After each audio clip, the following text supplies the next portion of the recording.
Assalamualaikum warahmatullahi wabarakatuh. Halo teman-teman, bertemu dengan saya lagi, Frandi di YouTube Mastery 1.0. Kita sampai di video ke-34. Video kali ini saya akan membahas tentang bagaimana membangun sebuah super team. Seperti apa penjelasannya? Mari simak video berikut ini.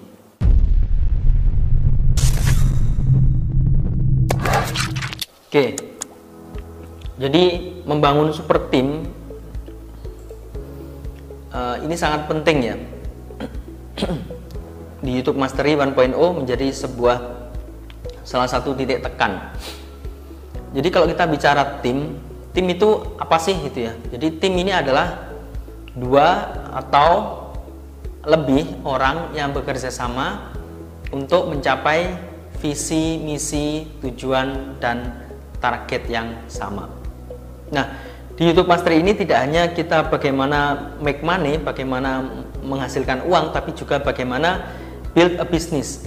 Nah, membangun bisnis itu sejatinya adalah sama dengan membangun tim. Nah, ini ya. Jadi kita harus punya mindset bahwa I'm nothing without my team. Jadi kita itu nggak bisa, kita bukan siapa-siapa kalau tanpa kekuatan sebuah tim gitu ya. Tanpa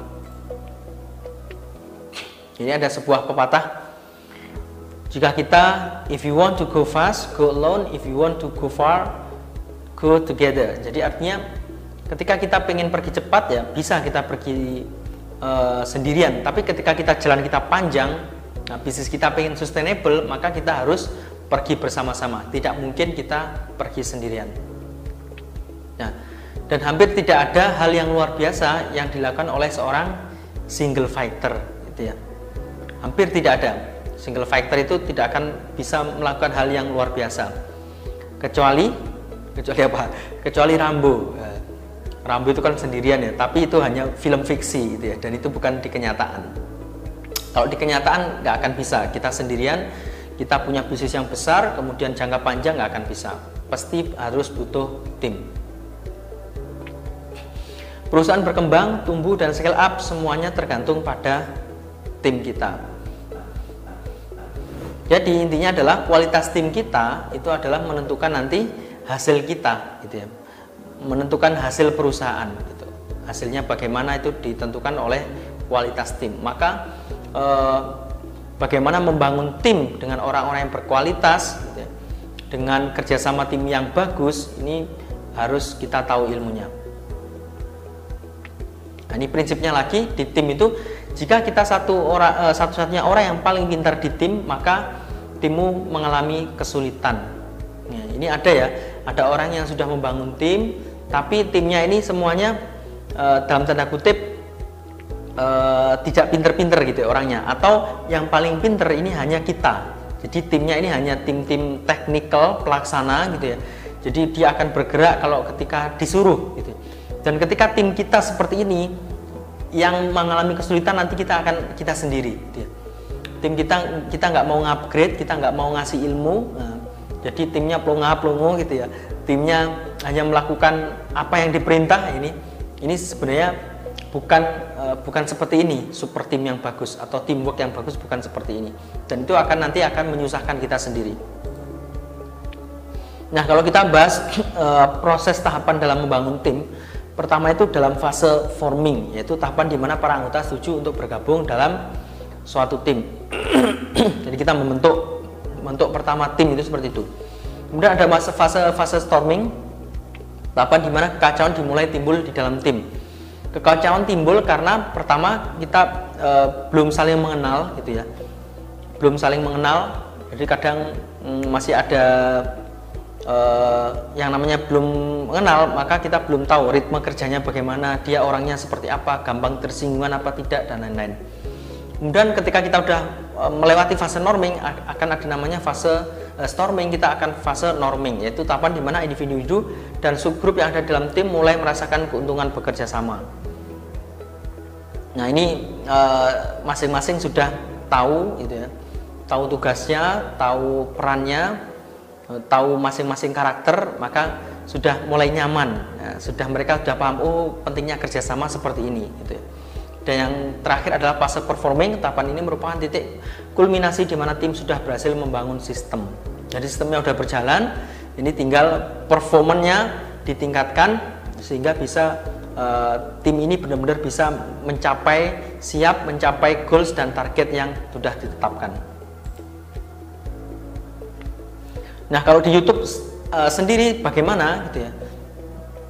Ya, timnya itu kalau secara garis besar itu ada namanya YouTube analis gitu ya. Dia fungsinya untuk menganalisa channel gitu ya. Kalau di fase awal dia ada yang fase riset keyword, riset pasar, itu YouTube analis.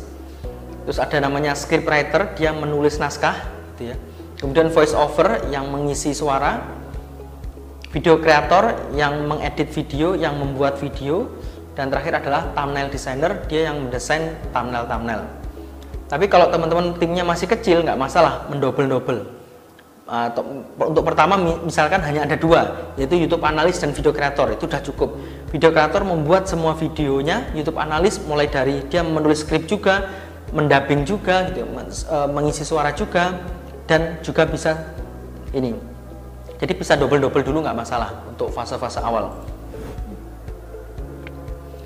Nah, untuk mendapatkan anggota tim, maka kita harus rekrutmen ya. Jadi ini pengalaman saya untuk rekrutmen akan saya bagikan. Jadi channel rekrutmen yang efektif kalau menurut saya, yang work di saya ini adalah yang pertama akun IG locker. Karena angkatan kerja sekarang milenial dan orang milenial itu rata-rata di Instagram, maka akun IG locker ini sangat efektif. Kita posting hari itu juga biasanya langsung ngefek ya. Hari itu juga langsung banyak pelamar yang masuk. Kemudian ada grup-grup Facebook lowongan kerja gitu ya. Biasanya ini banyak nih grup-grup Facebook lowongan kerja per daerah, Malang, lowongan kerja Kediri, lowongan kerja Jakarta, lowongan kerja Surabaya gitu ya.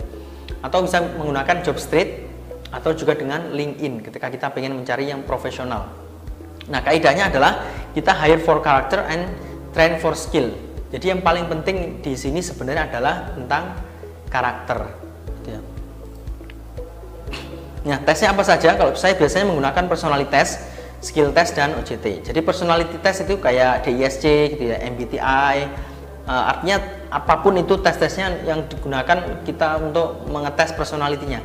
Ada nggak masalah di personality dia, gitu ya? Kalau di DISC biasanya ketahuan, gitu ya. Ada yang aneh nggak dia dari orang ini gitu. Jangan sampai kita merekrut orang-orang yang salah atau dengan karakter-karakter yang aneh.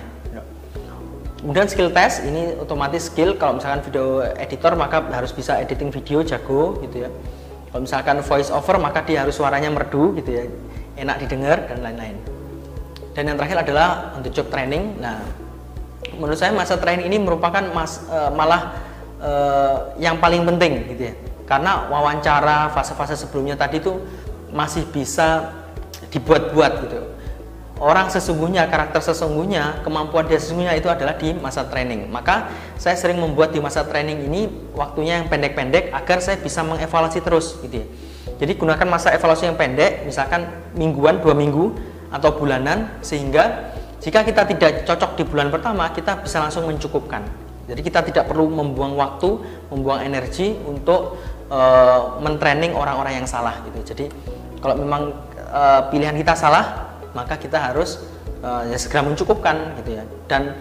Dan biasanya saya mau ada ini ya, ada cadangan gitu ya, yang diterima misalkan si A, ada cadangan A, cadangan B. Jadi ketika si A udah nggak perform di minggu kedua misalkan, saya langsung cukupkan, saya langsung panggil si B dan seterusnya seperti itu. Jadi masa trainingnya adalah masa rekrutmen. Saya nyebutnya fase rekrutmen, sesungguhnya itu adalah di masa training. Jadi saya bilang di awal bahwa masa training teman-teman belum tentu menjadi pegawai. Ini adalah waktunya teman-teman menunjukkan sebenarnya skill teman-teman gimana, karakter teman-teman seperti apa. Oke, itu tadi mungkin yang bisa saya bagikan bagaimana membangun tim. Artinya bisnis kita besar itu tergantung dengan bagaimana tim kita. Semoga bermanfaat. Sampai jumpa di video berikutnya. YouTube Mastery 1.0 bukan YouTuber biasa.